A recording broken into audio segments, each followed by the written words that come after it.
各位同學，大家好，我係夏主任。今日想同大家分享一本數學圖書，佢嘅書名叫做《蜂蜜蛋糕樹測量篇》，作者陳秀琴。除咗我之外，今日仲邀請咗幾位同學同大家一齊分享呢本圖書㗎。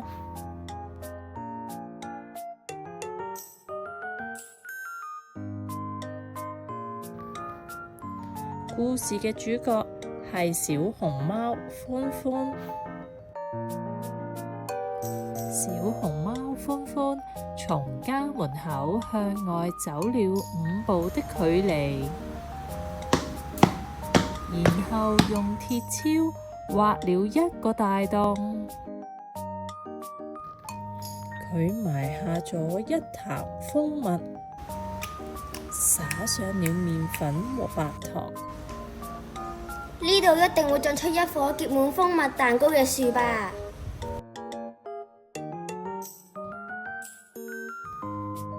晚上，老鼠比斯吉從歡歡家門口向外走了5步的距離，然後開始向下挖。可是挖了好久，都係沒有挖到蜂蜜啊！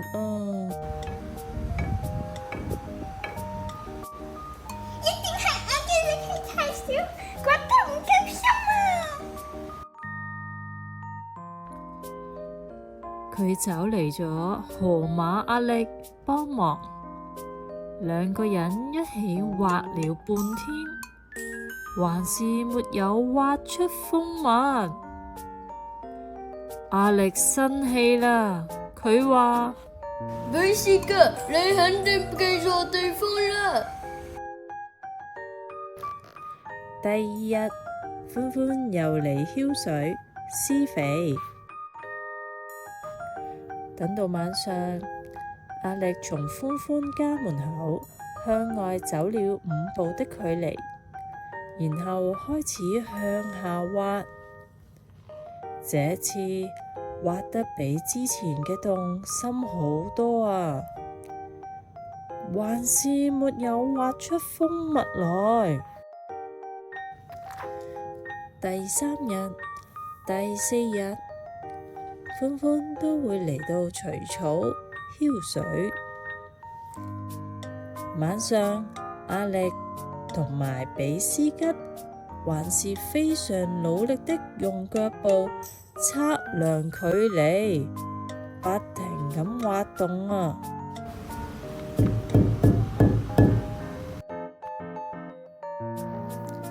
雖然一直沒有發芽，歡歡每日都會嚟照顧佢種下嘅蜂蜜蛋糕樹。一日，比斯吉看着太陽下他們3個斜斜長長的影子，恍然大悟。佢話：我哋嘅天都唔一樣，腳步都唔一樣，咁量出嚟嘅距離就肯定唔一樣啊！比斯吉撿了一個小石塊，悄悄迎到歡歡的腳邊。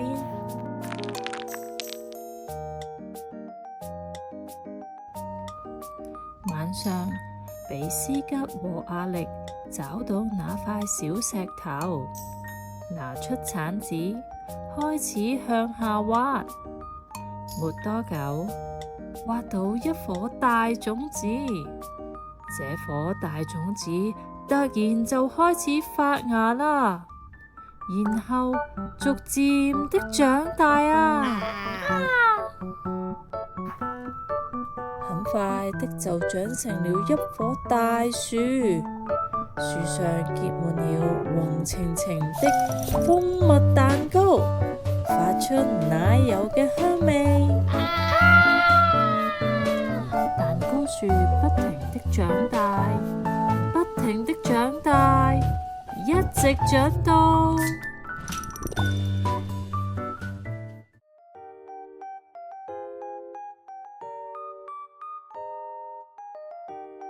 究竟蛋糕樹最後會長到去邊度呢？會唔會衝出咗地球去到宇宙呢？如果你想知道個答案，快啲嚟圖書館借閱《蜂蜜蛋糕樹測量篇》呢本書啦。其實測量活動喺生活之中呢，比比皆是，就讓我哋一齊學習用數學嚟解決問題啦。